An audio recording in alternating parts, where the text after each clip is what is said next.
Hello student, good morning. अब जो हमारा यह लेक्चर्स है जिसमें कि हम लोग देखेंगे ईपीजी इलेक्ट्रिक पावर जनरेशन 2018 का क्वेश्चंस पूछा हुआ, इसका सॉल्यूशंस देखते हैं कि क्या क्या है। ठीक है, इलेक्ट्रिक पावर जनरेशंस। तो पहला क्वेश्चंस है नेचुरल यूरेनियम कंटेंट्स। तो इसमें ऑप्शंस क्या क्या है? 0.7% ऑफ यूरेनियम 235, 0.7% ऑफ यूरेनियम 238, उसके बाद है 100% ऑफ यूरेनियम 238, उसके बाद है 50% ऑफ यूरेनियम 235। तो इसमें हमारा करेक्ट आंसर्स होगा 0.7% ऑफ यूरेनियम 235। करेक्ट आंसर्स हमारा 1 हो जाएगा। 0.7% ऑफ यूरेनियम 235। क्लियर है? तो पहला का ए ऑप्शंस करेक्ट ऑप्शंस है। पहला का कौन आंसर है? ए। अब आते हैं सेकेंड नंबर में। तो सेकेंड नंबर में क्या है? The overall efficiency of steam power station is about. तो यह तो सबके दिमाग में होना चाहिए कि ओवरऑल इफिशिएंसी अबाउट टू 30% देंगे। ठीक है, हमेशा एक रेंज में देंगे।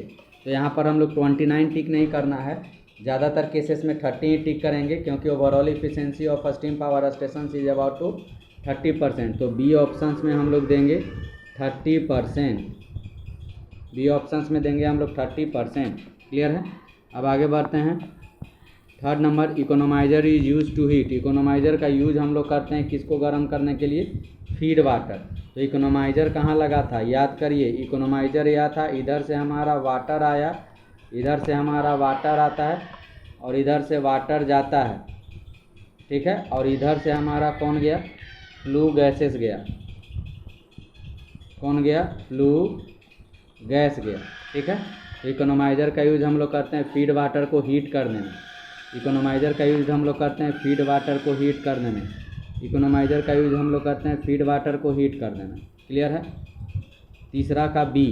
क्लियर है? इसी तरह से कंसेप्ट याद रखना है। अब फोर्थ नंबर में, India's first nuclear power plant is build up. हमारा India first nuclear power plant Tarapur में स्टार्ट हुआ था। सी ऑप्शन हो जाएगा तारापुर। तारापुर शायद आपको मुंबई के आसपास पड़ता है, देख लीजिएगा, मुंबई में ही आता है, गुजरात या मुंबई के आसपास ही होगा तारापुर। ठीक है, तो फोर्थ नंबर में हमारा सी है Tarapur. Fifth number, diesel power plant are use as a plant. Diesel power plant, अगर इसमें देखिए, इसमें बहुत अच्छे से ऑब्जेक्टिव को डिज़ाइन किया गया। तो डीजल पावर प्लांट अगर हम लोग पीक लोड के लिए भी यूज करते हैं और स्टैंड बाई के लिए भी यूज करते हैं। हमेशा ऑप्शंस में देखना है, डीजल पावर प्लांट का यूज हम लोग करते हैं पीक लोड के लिए यूज करते हैं, और stand by mode. Stand by mode का मतलब बताए थे emergency conditions. Stand by mode का मतलब होता है इमरजेंसी कंडीशंस। तो या तो पीक लोड, नहीं तो स्टैंड बाई। और यहाँ पर दोनों दिया है, तो हमें डी को करेक्ट ऑप्शंस के पास जाना है। डी में बोथ में टिक करेंगे, both peak and stand by. Clear है? तो 5 का डी करेक्ट आंसर होगा। 6 हो गया, water is supply to the boiler. Water supplied किया जाता है बॉयलर के पास। तो 6 में ध्यान दीजिएगा, 6 थोड़ा सा उल्टा क्वेश्चन है। Water is supplied to the boiler at atmospheric pressure पे नहीं होगा, एट 100 सेंटीमीटर पर केजी स्क्वायर इस पे भी नहीं होगा। More than a steam pressure in the boiler, more than a steam pressure in the boiler, यह हमेशा ध्यान देना है। यह बॉयलर में जो बॉयलर, सपोज दैट बॉयलर का ट्यूब है, यह ट्यूब में जो हमारा वाटर जो रहेगा, अगर वाटर ट्यूब बॉयलर है तो यह ट्यूब में जो वाटर रहेगा वह मोर than a steam pressure in the boiler से सप्लाइड किया जाता है बॉयलर में। तो 6 का सी। 7th, the efficiency of boiler. तो ध्यान दीजिए, इस क्वेश्चन में कॉन्ट्राडिक्शन है बच्चा। तो पहला मॉडर्न देख लीजिए, अगर हम मेरे अनुसार या हम लोग जो पढ़ रहे हैं, तो ओल्ड का जो भी हमारा ओल्ड बॉयलर है उसका इफिशिएंसी हम लोग लेते हैं। जो भी हमारा ओल्ड बॉयलर है, तो बॉयलर का इफिशिएंसी पूछ रहा है, तो ओल्ड बॉयलर है, तो ओल्ड बॉयलर का इफिशिएंसी हम लोग लेते हैं 50% के आसपास, 50% के आसपास। लेकिन जो न्यू बॉयलर आ रहा है, न्यू बॉयलर हमारा है, तो न्यू बॉयलर का इफिशिएंसी हम लोग टेक करेंगे 70 से 80-85 के आसपास टेक करेंगे। ठीक है, तो आप इसमें करेक्ट आंसर 7 का बी ही लगाना, क्योंकि ओवरऑल जो हम लोग टेक करेंगे 50 से 60% के आसपास ही हम लोग इफिशियंसी टेक करते हैं बॉयलर का।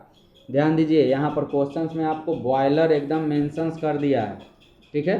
तो इस क्वेश्चंस को ध्यान देकर बनाना है। तो 7th का बी 50% टिक करना है।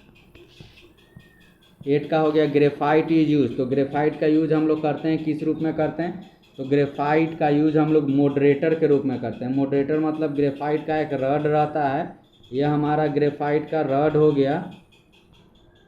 जैसे ही इससे इलेक्ट्रॉन टकराता है तो इलेक्ट्रॉन का स्पीड क्या हो जाता है? कम हो जाता है। मतलब ग्रेफाइट का यूज हमारा किस में किया जाएगा? मॉडरेटर के रूप में, मॉडरेटर के रूप में किया जाएगा। तो 8 का बी ऑप्शन करेक्ट होगा। 8 का बी ऑप्शन करेक्ट होगा। अब आते हैं 9, mostly use material for solar cell. तो एक तो आंख बंद कर कर मानना है, सिलिकॉन का ही बना होता है हमारा सोलर सेल। किसका बना होगा? पीवी सेल होता है, सोलर सेल हमारा बना होगा सिलिकॉन का, सिलिकॉन का बना होता है। तो 9 का सी।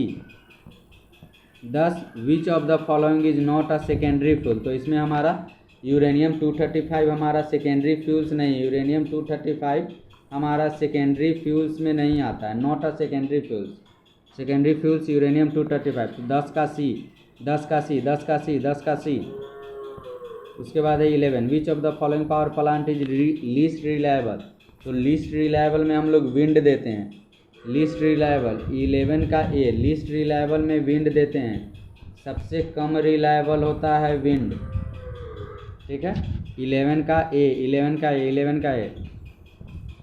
उसके बाद है 12, बायोगैस का कंसिस्ट ऑफ। तो बायोगैस बच्चा कोई एक गैस नहीं लेकर चलता है, यह अपने साथ मिक्सचर्स ऑफ गैसेस लेकर चलता है। तो हम लोग इसमें methane and CO2 with some impurities tick करेंगे, बी। 12 का B. 13, the energy radiated by the sun in a bright sunny day is about. तो ऐसा प्रीवियस में क्वेश्चंस में भी आ चुका है। तो हम लोग टिक किए थे 1 to 4 kW। पहला तो kWh पर मीटर स्क्वायर होगा, क्योंकि एनर्जी है।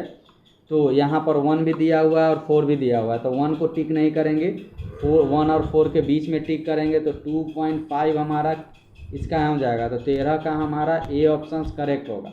रेंज हमारा यह है 1 से रेंज हमारा क्या है? यह है रेंज हमारा क्या है? 1 से रेंज हमारा क्या है बच्चा? 1 से। तो हमारा एनर्जी रेडिएटेड वाला जो है 1 से 4 है। तो इसका हमारा जो ऑप्शंस होगा वह हम लोग ए को टिक करेंगे सही में, ठीक है।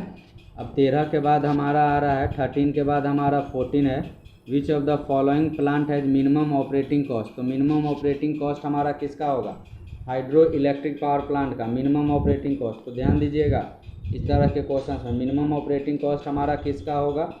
हाइड्रो इलेक्ट्रिक पावर प्लांट हमारा मिनिमम ऑपरेटिंग कॉस्ट का ये या रनिंग कॉस्ट सबसे कम होगा भाई। इससे प्रीवियस में भी चर्चा आया था। तो ऑपरेटिंग कॉस्ट का ये या रनिंग कॉस्ट आपका कम होगा। क्लियर है? 14 के बाद 15 नंबर में major share of the power generated in through the plant. बताइए यह क्या होगा? तो आपका यह थर्मल, सी हो जाएगा। थर्मल सबसे ज़्यादा हमारा किससे आता है?